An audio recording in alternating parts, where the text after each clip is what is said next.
আর এই হচ্ছে সেই গোপালভোগ আমের গাছ, যেখানে পাকা আম পড়ছে আর আমি এখন কুড়াচ্ছি।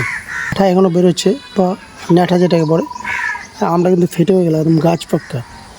আর এই গাছ পাক্কা আমের যে দেখতে পাচ্ছেন অসাধারণ কিন্তু লাগছে।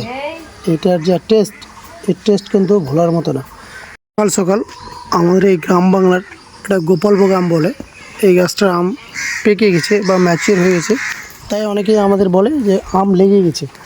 তাই আপনাদেরকে একটা দেখাচ্ছি, এই যে দেখেন একটু আগে আমটা পড়লো, এই যে আঠা এখনও বেরোচ্ছে বা ন্যাঠা যেটাকে বলে, আমটা কিন্তু ফেটে হয়ে গেল একদম গাছ পাক্কা। আর এই গাছ পাক্কা আমের যে দেখতে পাচ্ছেন অসাধারণ কিন্তু লাগছে। এটার যে টেস্ট, এই টেস্ট কিন্তু ভোলার মতো না। হ্যাঁ, একটু আঠা বেরোচ্ছে, এটাকে মুখটা কেটে কিছুক্ষণ জলে রাখতে হবে, তারপরে কিন্তু খাবারটা ভালো লাগবে। আর এখানে আমটা রেখে দিলাম। আর এখানে বেশ কয়েকটা কাক এসছে গাছটার উপরে পাকা আম খাওয়ার জন্যে। সেটা আপনাদেরকে একটা ন্যাচারাল যে আওয়াজ, কাকের যে ন্যাচারাল আওয়াজ সাইলেন্ট মুডে আপনাদেরকে সেটা শোনাচ্ছি।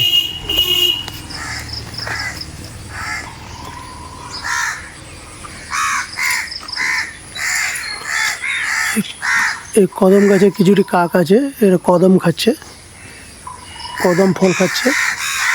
এই দেখুন, এই যে অনেকগুলো এই আমের গাছগুলোতে, এগুলোতেই কিন্তু ওরা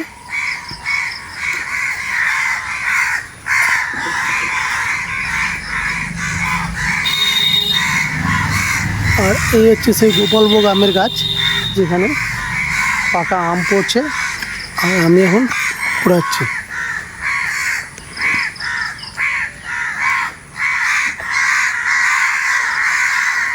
আপনাদেরকে এই কাকের যে ন্যাচারাল আওয়াজটা, এটা হয়তো অনেক দিন থেকেই আমিও শুনিনি, আজই শুনছি, তাই সকাল সকাল আপনাদের এই ন্যাচারাল আওয়াজটা দিলাম।